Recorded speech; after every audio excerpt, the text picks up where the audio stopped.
whether Abhidhamma should be studied or not, I would like to give this advice. Do not go by what other people say about Abhidhamma. If you ask me, I will say Abhidhamma is very good and so you should study it. But if you ask some other person who does not like Abhidhamma, then he will say no, Abhidhamma is uninteresting or dull, and you can get no benefit from the study. So do not go by what other people say. We all are the disciples of the Buddha. So Buddha always advised us to find out things for ourselves. And when we find out for ourselves that it is beneficial to us, then we should follow it. So here also, try to find out for yourself whether it is beneficial to practice, to study Abhidhamma or not.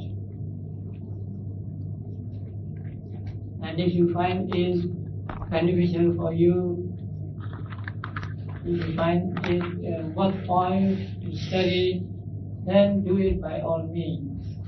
But if you think that it is not for you, after finding out for yourself, after studying it, then you may leave it alone.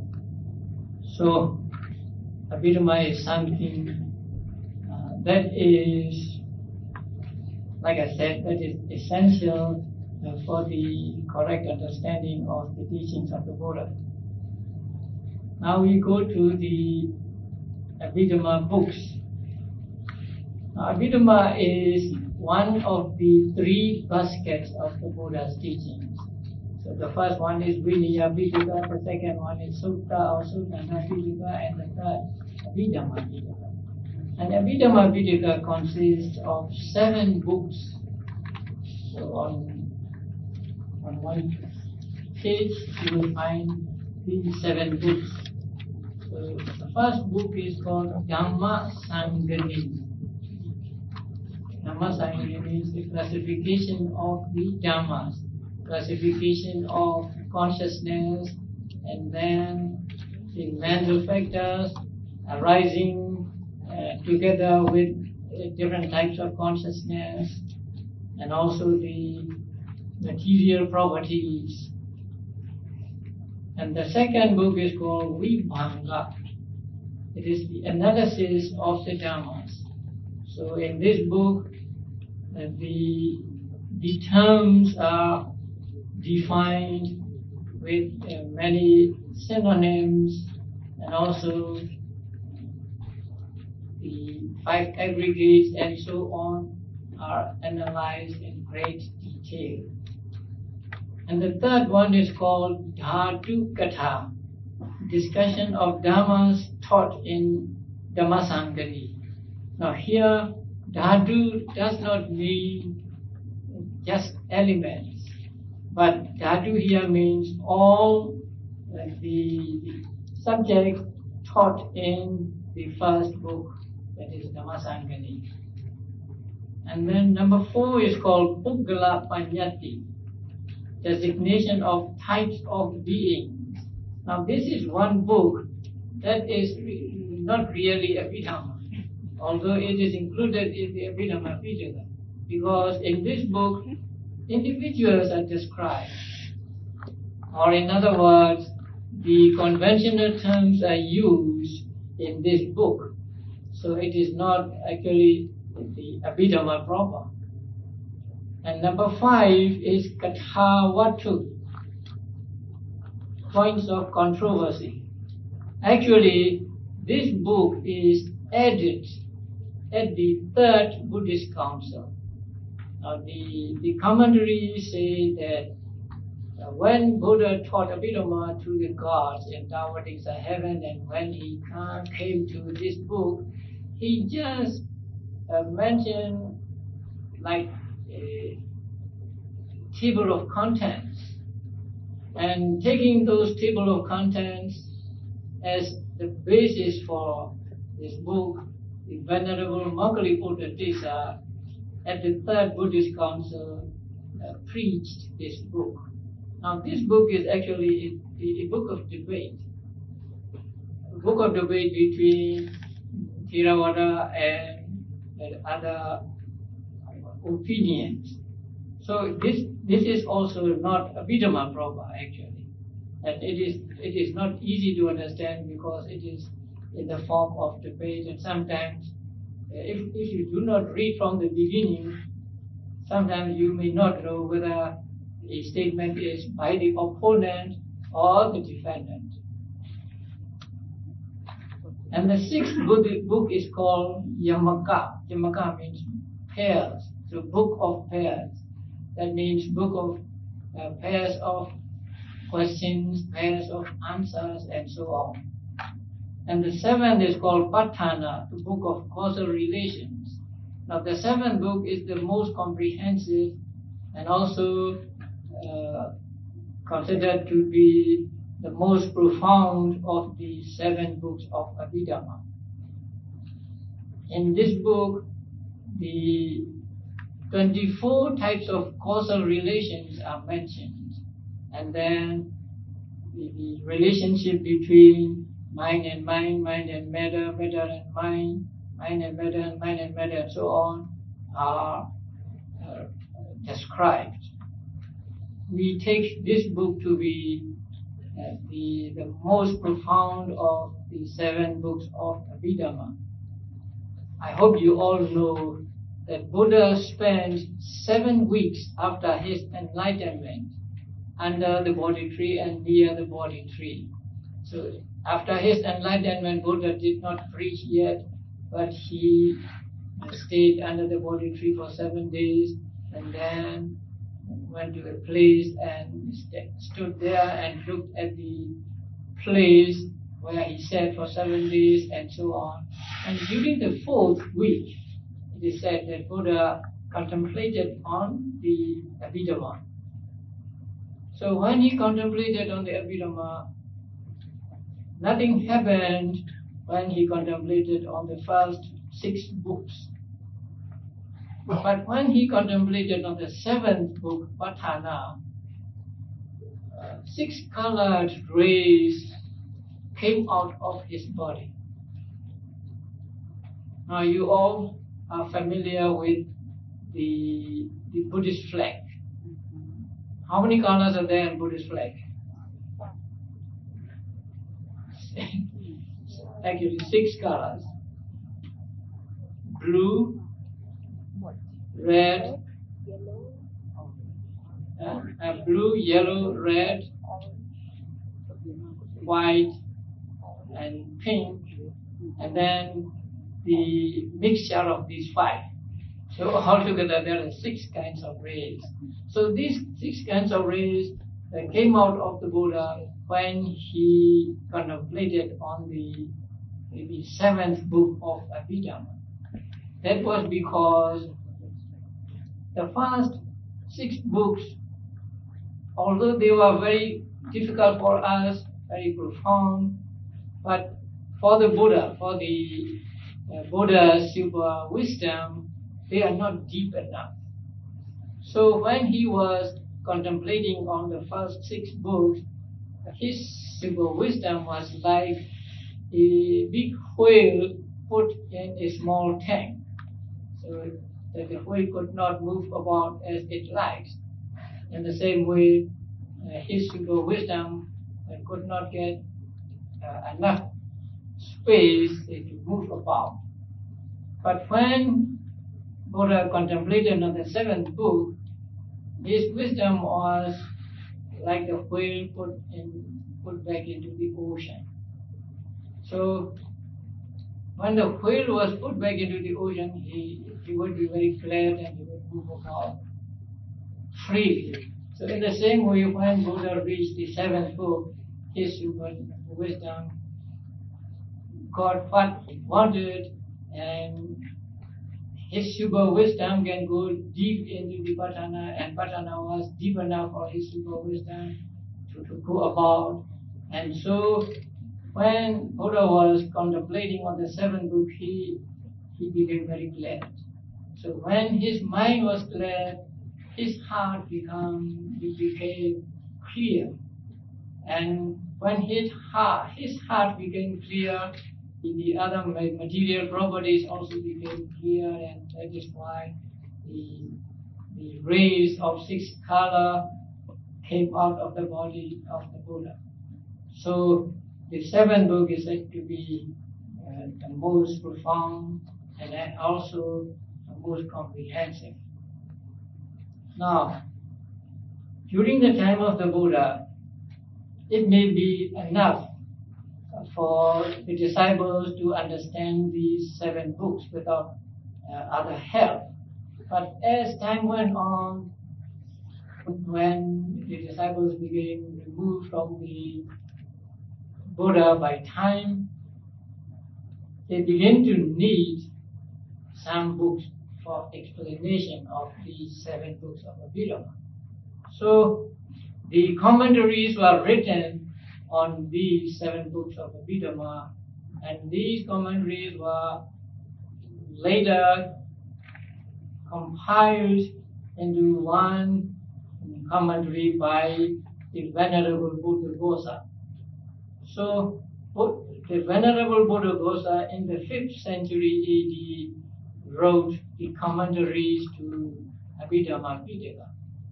But he wrote means actually he edited and translated the existing commentaries written in Sinhalese language. So even though Venerable Buddhaghosa lived in the 5th century, what he wrote in the commentaries go back to the time of the Buddha himself. And that is why we have so much respect for the commentaries. We do not believe that the Venerable Buddhaghosa wrote these commentaries all by himself.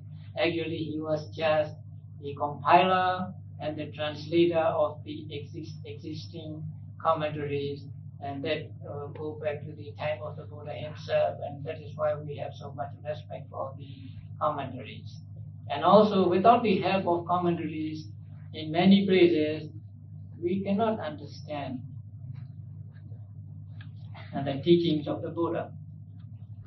There appear the commentary on the Abhidhammattha written by the Venerable Buddhaghosa. But as time went on, again, even the commentaries are not easy to understand, and so we need another type of explanation called sub-commentaries. So in the about 7th century AD, the Venerable Ananda, not the Buddha's personal attendant Ananda, but another Ananda, wrote the sub-commentaries. Again, those sub-commentaries were explained by the Venerable Dhammapala after the 7th century. So there are 3 levels of commentaries for the Abhidhammattha. The first is the commentaries, the second sub-commentaries, and third sub-commentaries.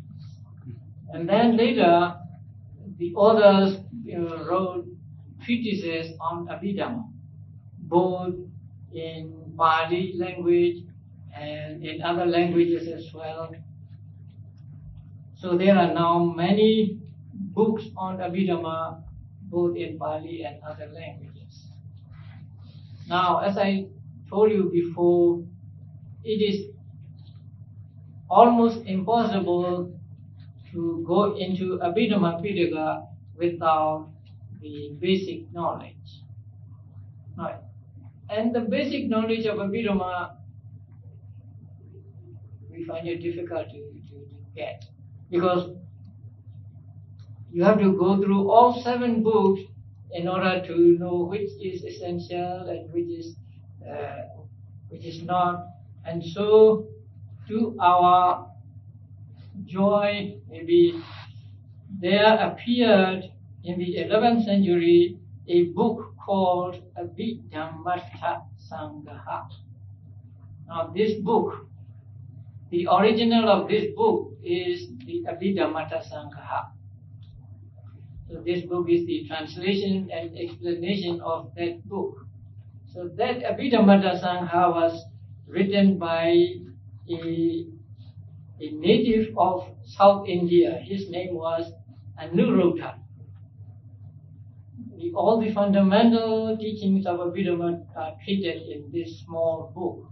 And this small book is the most popular handbook for the study of Abhidhamma. It is an indispensable guide to Abhidhamma, and it is still a textbook for Abhidhamma, especially in Myanmar. In Myanmar, where Abhidhamma is a compulsory subject for all monks, nuns, and novices. The Abhidhammattha Saṅgaha is learned by all monks, nuns, and novices. Now, if you become a novice, and if you decide to be a novice or a monk for life or for some period of time, then immediately after your ordination, you will be given this book. I mean, the original of this book, and you have to memorize it. Even though you do not know any meaning of it, you are made to memorize it first, because we have the saying, we put the book in our stomach. So once in our stomach, we can digest it anytime we like. And so first we take the book by heart and then try to understand the meaning of it. So the Abhidhammattha Saṅgaha came to be very popular in Myanmar. Theravada Buddhism was introduced to Upper Burma in the 11th century AD. Ever since that time, Abhidhamma has been a very popular subject with Myanmar monks. And many treatises were written in Myanmar, both in Pali and in Burmese.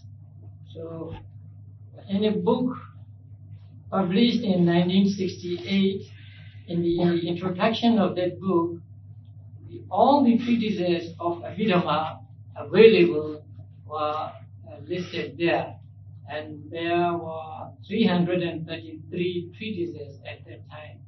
By now it may have been more than that. And then there are what are called night lessons in Myanmar. Now night lessons means we study the Abhidhamma during the day, and then at night we go to the teacher.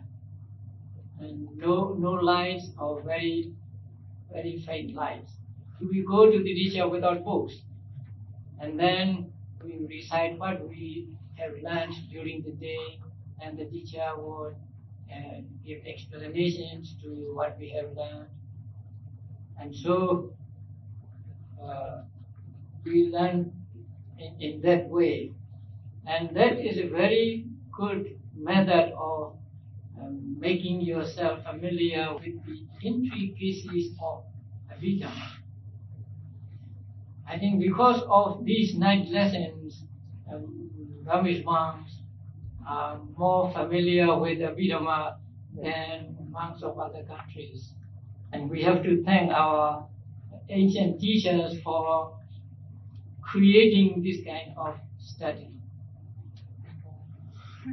So it is a compulsory subject for every monk, novice, and nun, and also many lay people study Abhidhamma, and then they even wrote books on Abhidhamma, and there were teachers of Abhidhamma among lay people. Now, with regard to Abhidhammattha Saṅgaha, there are English translations of that book. And the first one is called the Compendium of Philosophy by Wu Shui Zhang Ang. He was a Burmese gentleman. So he translated the Abhidhammattha Saṅgaha with a long introduction. So his introduction is very, very good and maybe even better than the translation of the book itself. So there are 76 pages of the introduction in the book on different topics of Abhidhamma. The second book is called Abhidhamma Philosophy Volume 1 by Bhikkhu J. Kashyap. It first appeared in 1942. He wrote two volumes on Abhidhamma. And the first volume is the translation of the Abhidhammattha Saṅgaha, and the second volume is the brief description of the 7 books of Abhidhamma. And the third translation is called a Manual of Abhidhamma by the Venerable Narada Thera. He is a very well-known teacher from Sri Lanka, and his manual first appeared in 1956, and it has gone through many editions. And the last one is the comprehensive manual of Abhidhamma that is now in your hands. It is a thoroughly revised edition of number 3, that is the manual of Abhidhamma. Now, the general editor Bhikkhu Bodhi first tried to edit just a little bit the manual of Abhidhamma, but as he went along, he found that he must do it anew. So actually, although this book is said to be edited edition of the Manual of Abhidhamma by Narada Thera, it is actually a new translation. And this book, when he wrote this book, he was aided by one Burmese monk who is now in England, Dhamma. And the charts in this book, the charts that I used at my classes. So one of my students sent these charts to him, and he found them helpful, and so he asked me permission to include the charts in this book. So we will use this book at this class. And as much as you can, I would like you to read.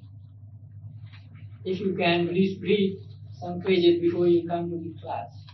Now about Abhidhamma, the traditional belief about Abhidhamma. The commentaries explain that Buddha taught Abhidhamma to the gods, not to human beings. Now, in his 7th year after his enlightenment, Buddha showed what is called twin miracle at the city of Savatthi. And then after the twin miracle, he went up to Dawadingsa heaven. And there he preached Abhidhamma for 3 months non-stop. His mother, who died 7 days after giving birth to him, was reborn as a deity in Dusita heaven. And he or she, now we believe that Buddha's mother was reborn as a male deity. So he came down to Dawadingsa heaven, and Buddha taught to him and other deities the Abhidhamma. So it was in the 7th year after his enlightenment. Buddha, it is said that Buddha taught Abhidhamma to the celestial beings and his mother in gratitude of his former mother. Now, when he taught Abhidhamma, when he preached Abhidhamma, Buddha taught non-stop for 3 months. Now, there comes the question, how come a Buddha who was a human being could sit for 3 months and taught without taking food or without attending to his personal bodily needs? But the commentaries explain that when he was preaching to the gods in Taotics of heaven, when it is time for him to go for alms round, then he created an image of himself and made a resolution that the created image preached to the gods this much Dhamma during his absence. So after creating the image of himself, he went down to the human world. And it is said that not all deities knew that Buddha had left. Only those who had power, great power, knew that. So he went down to the human world, and it is said that he went to the northern continent and collected food there, and then went back to the Himalayas and he took his meal there. So to that place, the Venerable Sariputta went and attended on the Buddha. So when Buddha met Sariputta in that way, Buddha said, Sariputta, I have taught Abhidhamma this much in the interval, that means from yesterday to today. So I have taught these topics. Now when Sariputta heard from the Buddha just this, maybe just a table of contents, he was able to understand exactly what the Buddha taught, because he was, as you may know, the best or the foremost among the disciples who possess wisdom. Actually, he was second only to the Buddha in wisdom.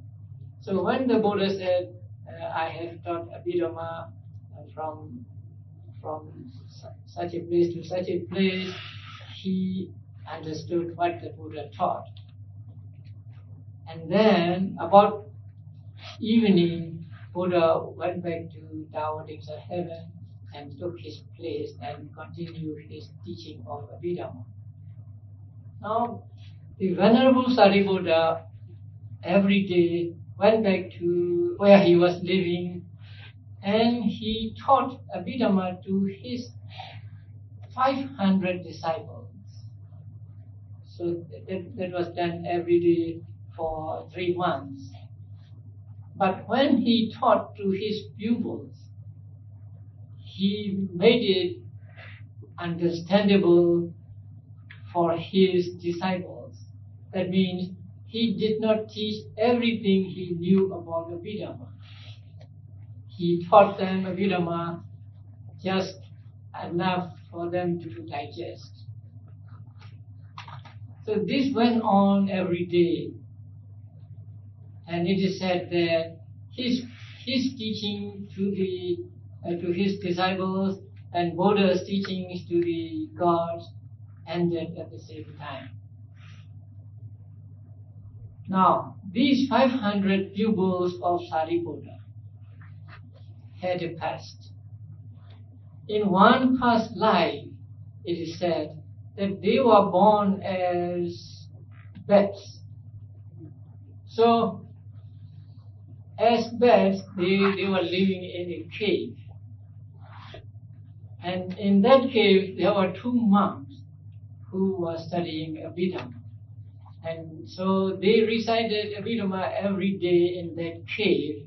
And those bats listened to the chanting of Abhidhamma by those monks. They may not know it was Abhidhamma, but since the chanting was good, they paid attention to it. And so when they died, it is said that they were reborn as devas or celestial beings. And then from that existence, they were reborn as human beings. So when they were reborn as human beings, these 500 got together and entered the order with the Venerable Sariputta as their teacher. So the Venerable Sariputta taught them Abhidhamma every day, and so they were the first human beings who ever studied Abhidhamma. So we see that there are 3 versions of Abhidhamma. The longest version that Buddha taught to the celestial beings, and the shortest version that Buddha taught to the Venerable Sariputta, and the neither too short nor too long version that Venerable Sariputta taught his pupils. Unfortunately, that version, that middle length version, was recorded at the first Buddhist Council. If the first version, the longest version were to be recorded, there would be no end of books. Because it is said that Buddha talked very, very fast. Buddha can say 128 words when ordinary person says 1 word. So he could speak 128 times faster than ordinary man. And so we can imagine how voluminous Abhidhamma would be if we had to record all that he taught to the celestial beings, because he taught there day and night without stopping. So the Abhidhamma Pitaka we now have is the one that is neither too long nor too short, and even that version occupied how many pages? 4,981 printed pages of the 6th Buddhist Council edition. And those pages do not show the ellipses in full. There are many places where what is to be repeated is not repeated. So if we fill in all the ellipses in the book, it would come to maybe 10,000 pages or more. So Abhidhamma Pitaka is one of the Pitakas that is big in volume and that is profound. And that profound Abhidhamma was made accessible to us by the teachers of ancient times, and one of those teachers was the Venerable Anuruddha, who wrote the Abhidhammattha Saṅgaha. And that Abhidhammattha Saṅgaha, actually there were other treatises also, but Abhidhammattha Saṅgaha was the best of them, and so it became very, very popular with the students of Abhidhamma. Now we will study this Abhidhammattha Saṅgaha at this class. Now when you study Abhidhamma, I would like to ask you to be patient. Okay. You may have many questions, but I always say that Abhidhamma is like a jigsaw puzzle. So until you put in the last piece, the picture is always incomplete. So until you reach the end of the book, your understanding of Abhidhamma will always be incomplete. So please be patient with it, and also you will be learning Pali words. please do not be afraid of Pali words. Because sometimes the translations, English translations, are not accurate. Although we use these words as the translation of the Pali words, they are not accurate. So we may use the English words, but first we must understand what that word means. For example, the word consciousness. Now we translate the Pali word chitta or vijnana as consciousness. Because we cannot find any better word, we use this word consciousness for the word chitta or vijnana in Pali. But the word consciousness for chitta or vijnana is not accurate. As you will learn later, we are never without consciousness. Even we are deep in sleep, there is consciousness according to Abhidhamma. Sometimes we may have fainted and say we are unconscious. But even at that time, there is consciousness according to Abhidhamma. So to call chitta consciousness, and if we understand the word consciousness in its usual sense, that we may misunderstand. So it is good always to learn the Pali words so that we understand properly what the word means. So please do not be afraid of Pali words. You may be learning many things. Whenever you study a new subject, you have to memorize some words, and that is inevitable. So if you study Zen, then you will learn Japanese words also. If you learn yoga, then you learn Sanskrit words and so on. So here also you will learn Pali words. So please do not be afraid of Pali words, because Pali is a language that we believe was used by the Buddha himself. And so to say something in Pali makes us very, very happy.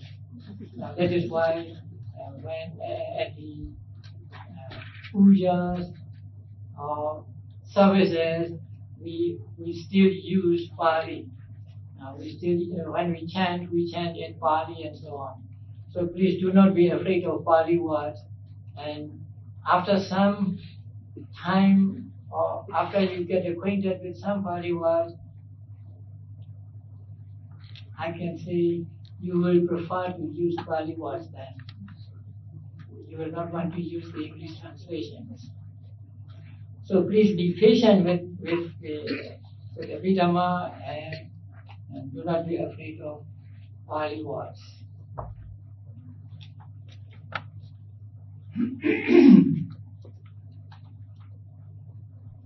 Okay, I thought I could cover the second topic also, but now it is 9:50.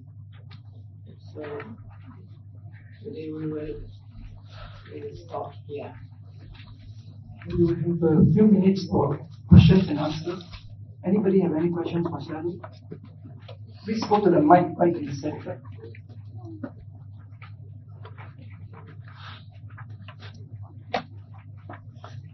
Looks like we have achieved perfect understanding tonight. No questions.